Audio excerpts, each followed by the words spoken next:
جس کے پیدا ہونے سے اس کی قبر میں جانے تک نہیں میرے عزیز، دنیا شروع ہو کر کے اب تک جس کے حالات ویسے محفوظ کیے گئے ہوں جیسے میرے آقا کے محفوظ کیے گئے. ارے صحابہ تو یہ تک محفوظ کر گئے کہ حضور مسکراتے تھے تو کتنے دانت دکھتے تھے. حضور پاک صلی اللہ تعالیٰ علیہ وسلم کی عمر مبارکہ جب زیادہ ہوئی تھی تو صحابہ نے یہ بھی گن رکھا تھا کہ حضور کی داڑھی مبارک میں سفید بال کتنے تھے. ہر چیز محفوظ رکھا ہے. تم کیا سمجھتے ہو یعنی آج کل کے کسی محلے سے نکلا ہوا کوئی پاکھنڈی حضور کے نام پر بھوکے تو حضور کی عزت پر فرق آئے گا؟ تو گھٹائے سے کسی کے نہ گھٹا ہے نہ گھٹے گا جب بڑھائے تجھے اللہ تعالیٰ تیرا. نبی پاک صلی اللہ تعالیٰ علیہ وسلم کی ہر چیز کو اللہ نے محفوظ رکھا. آپ کو پتہ ہے لوگ آج الجھتے ہیں، کوئی بھی آ جاتا ہے انٹرنیٹ پر اس کو دیکھ کر کے بہکنے لگتے، نئے نئے اپنے انداز میں فکر بناتے ہیں. میاں اب تو انٹرنیٹ کا دور ہے، گوگل ہی سب کا استاد بن گیا ہے. یوٹیوب پہ کوئی بھی لچکدار باتیں کرنے لگے اس کے فالوور ہو گئے. آپ نوجوانوں کو ایک سوال بار بار یہ آتا ہے، حضور کا دین ایک ہی ہے، حضور کا دین ایک ہی ہے. حضور پاک صلی اللہ علیہ وسلم نے جو قرآن اللہ کی بارگاہ سے ہمیں دیا ہے وہ ایک ہی ہے. تو پھر یہ بعد میں آنے کے بعد تم کہتے ہو چلو مان لیا سنی سب حق پر ہے، پھر یہ سنیوں میں یہ حنفی بھی ہے، شافعی بھی ہے، مالکی بھی ہے، حنبلی بھی ہے. یہ کیا ہے؟ چار الگ الگ کیوں طریقے اپنا لیے؟ جب تم کہتے ہو سب حق پر ہیں تو یہ چار الگ الگ کیوں ہے؟ حکمت میں آپ کو عرض کرتا ہوں، میرے گفتگو سے تعلق یہ ٹاپک اگرچہ نہ ہو لیکن جو عنوان سے تعلق رکھنے والی بات ہے وہ میں اتنی عرض کر کے جاؤں گا. کسی اور وقت پر اجتہاد کیا ہے، مجتہدین کون ہے، تقلید کیا ہے اور تقلید کیسے ہوتی ہے بات کر لیں گے. اس لیے کہ بہت سارے لوگ آج کل صرف انجینئروں کو سن رہے ہیں، ڈاکٹروں کو سن رہے ہیں، پروفیسر کو سن رہے ہیں. ارے دین کی تبلیغ انجینئر کیا کرے گا، ٹھائی لگانے والا. جس طرح سے یہاں سے رفو چکر ہو کر کے کئی لوگ جا چکے ہیں ایسی ہی نمبر آتا رہے گا. تمہارے پاس اگر دین باقی رہے گا تو وہی دین باقی رہے گا جو غوث اعظم سے پلا، جو غریب نواز سے آیا ہے، جو اعلیٰ حضرت سے ہو کر کے آیا ہے. دجال اور شیطان ہر زمانے میں آتے رہیں گے اور جو ان کے مرید ہو گئے ان طوفانوں میں جو بہ گئے، جو باقی رہ گئے انشاءاللہ ان کا ایمان سلامت رہے گا. حضور پاک صلی اللہ تعالیٰ علیہ وسلم، اب سنیے، صحابہ اکرام رضوان اللہ علیہ مجمعین نے حضور کو دیکھا اور اس کے بعد اپنے بعد آنے والوں کو بتایا حضور کی تاریخ، حضور کی سیرت. امام اعظم ابو حنیفہ نماز پڑھتے ہیں، ایک بار ہاتھ اٹھاتے ہیں اور پھر اس کے بعد نماز میں کبھی ہاتھ اٹھاتے نہیں، رکوع کے بعد نہیں. امام شافعی رحمۃ اللہ تعالیٰ علیہ نماز میں ہاتھ اٹھاتے ہیں رفع یدین، پھر رکوع کے بعد بھی اٹھاتے ہیں، پھر نئی رکعت شروع ہو تو اٹھاتے ہیں رفع یدین تیسری رکعت پر. تو یہ رسول کو ماننے والے ان کا طریقہ الگ، ان کا طریقہ الگ. یہ ایک مثال دے رہا ہوں، ایک مثال دے رہا ہوں. ایسے بہت ساری چیزیں ہیں، مسائل میں اختلاف یہ چاروں مذاہب میں. تو لوگ یہ کہتے ہیں اگر چاروں حق پر ہیں تو الگ الگ کیوں ہیں؟ ایک رسول کے ماننے والے. میرے عزیزو، اللہ کے نبی صلی اللہ تعالیٰ علیہ وسلم نے کبھی نماز ایسے بھی پڑھی، کبھی نماز ویسے بھی پڑھی. حضور پاک صلی اللہ علیہ وسلم نے ایک بار رکعت باندھ کر کے نماز ادا فرمائی اور اس کے بعد پھر اپنے ہاتھوں کو کبھی نہیں اٹھایا. عبداللہ ابن مسعود نے اس کو دیکھا اور بیان کر دیا حضور کی نماز ایسی. بعض مرتبہ صحابہ نے حضور پاک صلی اللہ علیہ وسلم کو رفع یدین کرتے دیکھا رکوع کے بعد، تو ان صحابہ نے کہا رسول اللہ کی نماز ایسی بھی تھی.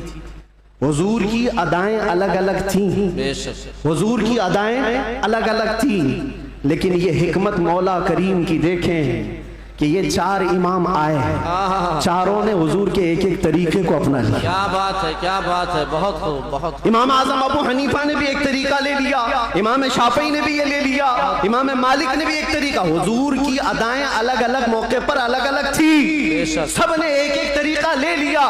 تم کہتے ہو چاروں ایک ہو جاتے تو حضور کی کچھ ادائیں عمل کے لیے نہیں رہ جاتی.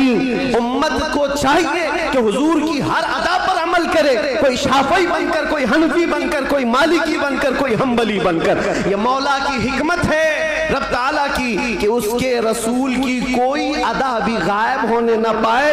جو جو رسول نے کیا ہے وہ صبح قیامت تک زندہ رہے. نعرے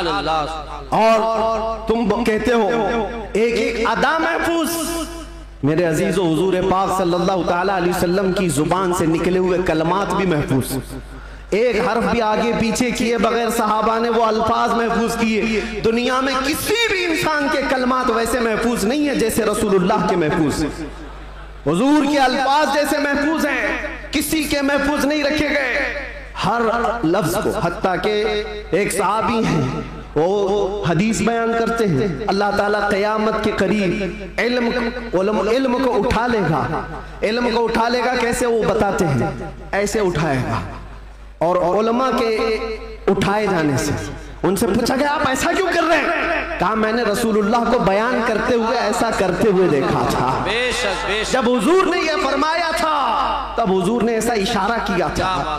کوئی صحابی ہیں حدیث بیان کر رہے ہیں، مسکرا کر کے بیان کر رہے ہیں، پوچھا کہ کیوں؟ کہا جب رسول اللہ نے یہ جملہ فرمایا تھا تو حضور نے مسکرایا تھا۔ سبحان اللہ۔ بے ایک صحابی ہیں روایت بیان کرے، حدیث بیان کرے، مسافہ کر کے کہتے ہیں کہ یہ ایسا ایسا حضور نے فرمایا۔ کہا یہ مسافہ کر کے بیان کیوں کیا؟ کہا اللہ کے نبی نے جب یہ حدیث بیان کی تھی تو مسافہ کر کے کہا تھا۔ بے شک سبحان اللہ۔ ادا کے ساتھ الفاظ محفوظ ہیں کسی کے نہیں، اور بھونکنے والوں کو دیکھنا چاہیے ان کا کیا محفوظ ہے۔ ارے تمہارے باپ کے اوپر جاؤ تو ڈیش ڈیش ڈیش، بہت اچھے، پتہ ہی نہیں بہت بے شک، کیا خبر ہے۔ حق ہے۔ بہتوں کو ان کو پوچھو تمہارا دادا کون ہے، ہو سکتا ہے دادا تک تو چلے جائیں پر دادا نہیں معلوم، لا ادری، ہاں لا ادری، کیا بات، اس کے اوپر نہیں پتا، تمہیں تمہاری نسب سے نہیں پتا، اور حضور پاک صلی اللہ علیہ وسلم کے متعلق بات کرتے ہو اور تمہیں پتا ہے اللہ کے نبی صلی اللہ تعالیٰ علیہ وسلم کا نسب باپ سے، دادا سے، پردادا سے، اس کے اوپر سے نہیں۔ میں گناتا ہوں حضرت آدم علیہ السلام کو اللہ نے روئے زمین پر بھیجا، آدم علیہ السلام کی پیشانی میں میرے مصطفیٰ کا نور رکھا، آدم علیہ السلام کی پیشانی سے نور مصطفیٰ منتقل ہو کر ان کے بیٹے حضرت شیس علیہ السلام کے پاس آیا، حضرت شیس علیہ السلام کے بیٹے تھے یانش، ان کے پاس آیا، یانش سے قینن میں آیا، قینن سے مہلائیل میں آیا، مہلائیل سے یرد میں آیا، یرد سے ادریس علیہ السلام کی پیشانی میں میرے مصطفیٰ کا نور آیا، ادریس علیہ السلام سے لامک میں آیا، لامک سے حضرت نوح علیہ السلام کی پیشانی میں آیا، حضرت نوح علیہ السلام سے ان کے بیٹے تھے سام، ان کے پاس یہ نور مصطفیٰ آیا، سام سے ارفخشد میں آیا، ارفخشد سے شالخ میں آیا، شالخ سے عیبر میں آیا، عیبر سے فالخ میں آیا، فالخ سے راعو میں آیا، راعو سے ساروح میں آیا، سارو سے راہو میں، راہو سے ناحور میں، ناحور سے تارح میں، اور تارح سے سیدنا ابراہیم علیہ السلام میں میرے نبی کا نور آیا ہے۔ یہ میرے آقا کا سفر بتا رہا ہوں، نسب بتا رہا ہوں۔ ابراہیم علیہ السلام کی پیشانی مبارکہ سے یہ نور منتقل ہوتے ہوئے سیدنا اسماعیل علیہ السلام کے پاس آیا، ان کے بیٹے تھے نابت، نابت سے یشجب میں آیا، یشجب سے یارب میں، یارب سے تیرح میں، تیرح سے مقوم میں، مقوم سے عدد میں، عدد سے عدنان میں، عدنان سے معد میں، معد سے نزار میں، نزار سے مدر میں، مدر سے الیاس میں، الیاس سے مدرکہ میں، مدرکہ سے خزیمہ میں، خزیمہ سے کنانہ میں، کنانہ سے نظر میں، نظر سے مالک میں، مالک سے فہر میں، فہر سے غالب میں، غالب سے لؤی میں، لؤی سے کعب میں، کعب سے مرہ میں، مرہ سے کلاب میں، کلاب سے قصی میں آیا، قصی سے عبد مناف میں آیا، عبد مناف سے سیدنا ہاشم میں آیا، سیدنا ہاشم سے سیدنا عبد المطلب میں آیا، سیدنا عبد المطلب سے سیدنا عبداللہ میں آیا، سیدنا عبداللہ سے بی بی آمنہ کے پیٹ میں آیا، اور 12 ربیع الاول 20 اپریل کو اس دنیا میں وجود پذیر ہوا۔ نعرہ تکبیر، نعرہ رسالت، آمد مصطفیٰ، آمد مصطفیٰ، عالمی یوم درود، مفتی صاحب قبلہ، جس کے دادا کا نام بتانا ہو وہ اتنے لمبے شجرے پر سوال اٹھا ہے، جس کا ہر باب محفوظ، قرآن کہتا ہے وَتَقَلُّبَكَ فِي السَّاجِدِينَ، میں ان سے بھی کہتا ہوں جو دل میں بغض و عداوت رکھتے ہیں اور چہرے پر مسلمان بنے پھرتے ہیں، میرے آقا کو کہتے ہیں ان کے ماں باپ کافر تھے، یہ آج بھی کتابوں میں لکھ مارتے ہیں، ان کو حضور پاک صلی اللہ علیہ وسلم کے والدین پر بھی سوال ہے، والدین کریمین امام جلال الدین سیوطی رحمت اللہ تعالیٰ علیہ نے پوری کتاب لکھی ہے التعظیم والمنہ فی ان ابوی رسول اللہ فی الجنہ. حضور پاک صلی اللہ تعالیٰ علیہ وسلم کے والدین کا ایمان ثابت کرتے ہوئے پوری کتاب انہوں نے لکھی ہے. اور میں یہ عرض کرتا ہوں میرے عزیزو، قرآن کہتا ہے اے نبی ہم نے آپ کو ہمیشہ سجدہ کرنے والوں میں رکھا ہے. وَتَقَلُّبَكَ فِي السَّاجِدِينَ، سجدہ کرنے والوں نے آپ کو منتقل کیا ہے. اور اللہ کے نبی صلی اللہ علیہ وسلم فرماتے ہیں ان اللہ خلق الخلق فجعلنی من خیرہم، اللہ نے پوری مخلوق کو پیدا کیا اور مخلوق میں جو سب سے بہتر تھے اللہ نے اس میں مجھے پیدا کیا. سبحان اللہ. جو سب سے بہترین خاندان تھا اس میں حضور کو پیدا کیا. جو سب سے بہترین گھر تھا حضور کو اس میں پیدا کیا. رسول پاک صلی اللہ تعالیٰ علیہ وسلم کے نسب کے سلسلے میں میرے عزیزو یہاں بہت طویل گفتگو کرنا نہیں ہے. آج مولود مصطفیٰ ہے اس لیے شجرہ مصطفیٰ میں نے عرض کیا. اور میرا یہ وجدان ہے حضور کے آبا و اجداد آدم علیہ السلام تک یہ جو میں نے بیان کیا ابراہیم علیہ السلام سے لے کر کے اوپر تک بلکہ عدنان سے اوپر تک ان میں اگرچہ روایات میں اختلاف ہے لیکن میں نے جو صحیح سیرت مصطفیٰ کی کتاب سیرت ابن ہشام میں موجود وہ شجرہ آپ کے سامنے رکھا. شجرے اور بھی بہت ہو سکتے ہیں، میں نے آپ کے سامنے برکت کے لیے رکھا. اور یہ میرا گمان ہے کہ ان ناموں میں اللہ اتنی برکت عطا فرماتا ہے کہ سال بھر تک اللہ ہمیں بلاؤں سے محفوظ بھی فرماتا ہے. سبحان اللہ سبحان اللہ. عزیزان گرامی، نور مصطفیٰ صلی اللہ تعالیٰ علیہ وسلم کے اس دنیا میں آنے سے پہلے کے جو حالات تھے وہ سب کو پتہ ہے. ہر ربیع الاول شریف پہ آپ سنتے بھی ہیں 1000 سال تک جو آتش کدا جل رہا تھا ایران میں جس کو بجھنے کی نہیں دیا جاتا تھا، پجاری 1 منٹ بھی بجھنے نہیں دیتے تھے. حضور کی ولادت کے دن وہ اچانک آگ کدا بجھ گیا، وہ آتش کدا بجھ گیا. سب حیران تھے کہ اچانک ہوا کیا ہے. اور بحیرہ ساوا سماوا 2 ندیاں ہیں جن کے متعلق کہا گیا ہے ایک ندی ایسی ہے کہ جو کبھی نہیں سوکھی وہ سوکھ گئی ایک ہی دن میں. ایک ندی ایسی کہ جو کبھی پانی اس میں آیا ہی نہیں تھا سوکھی رہتی وہ اچانک بھر گئی. اور کسریٰ بادشاہ کے محل میں زلزلہ آ گیا تھا. فارس کا بادشاہ جس کے محل میں زلزلہ آیا اور دیوار پھٹ گئی اور اس کے کنگورے گر گئے. اس نے سارے نجومیوں کو بلایا اور پوچھا میرا قلعہ اتنا محفوظ کہ 1,00,000 لوگ مل کر اسے توڑ نہ سکیں. ہم نے اس طرح سے اس کو مضبوط بنایا تھا. ہوا کیا ہے میرے قلعے کے اندر؟ یہ زلزلہ کیسے اور یہ دیوار کیسے؟ نجومیوں نے حساب کتاب کیا اور اس کے بعد بادشاہ سے کہا آئی نئی حکومت سکہ نیا چلے گا. یہی جواب دیا ہوگا انہوں نے. آئی نئی حکومت. آج عرب میں ایک بچہ پیدا ہوا ہے جو کفر و شرک کی ظلمتوں کو دور کر کے نور کا اجالا لانے والا ہے، نور وحدت کا اجالا لانے والا ہے. اور پھر انہوں نے یہی کہا ہوگا آئی نئی حکومت سکہ نیا چلے گا، عالم میں رنگ بدلا صبح شب ولادت. اور اس زلزلے پر بات یاد آئی ہے. میں آپ کو بتاتا ہوں فارس میں یہ قلعہ تھا بہت بڑا اور بادشاہ کسریٰ وہ بیٹھا ہے اور زلزلہ آیا، دیوار شق ہو گئی. زلزلہ کس دن آیا؟ حضور کی ولادت پر. آج بھی کئی لوگوں کے دلوں میں بھی زلزلہ آتا ہے. کیا بات ہے کیا بات ہے. بہت زلزلہ آتا ہے بے شک بے شک. جب حضور کی ولادت کا ذکر کرے ہلنے لگ جاتے. وہ زلزلہ آتا ہے لیکن تمہارے دل کے اندر زلزلہ آنے سے ہمیں کچھ فرق نہیں پڑتا. بے شک بے شک کچھ فرق نہیں پڑتا.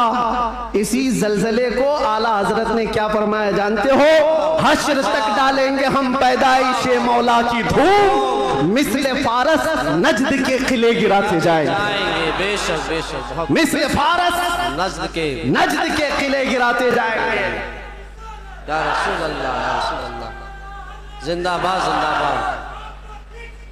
اعلیٰ حضرت اعلیٰ حضرت. آپ کو میں یہ بات ضرور عرض کرنا چاہوں گا حضور پاک صلی اللہ تعالیٰ علیہ وسلم کے آنے کے وقت اگر یہ حالات بدلے تھے، انقلاب تھا حضور کی آمد سے پہلے، عرب میں جو ہمیشہ صحرا سے جوجھ رہا ہوتا ہے سوکھے پن سے، ہریالی آ گئی، بارشیں آ گئی. اس سال جس سال میرے نبی کی ولادت ہوئی، کیا بات ہے. یہ عجیب و غریب چیزیں عرب والوں نے دیکھا بھی اور لکھا بھی اور محفوظ بھی رکھا. پوری دنیا میں ہو کیا رہا ہے؟ پتہ یہ چلا جب نبی پاک صلی اللہ علیہ وسلم کی آمد ہوئی تھی تو پورے دنیا میں ایک انقلاب آیا تھا، انقلاب آیا تھا، دیکھنے والوں کی نگاہیں دیکھی تھی۔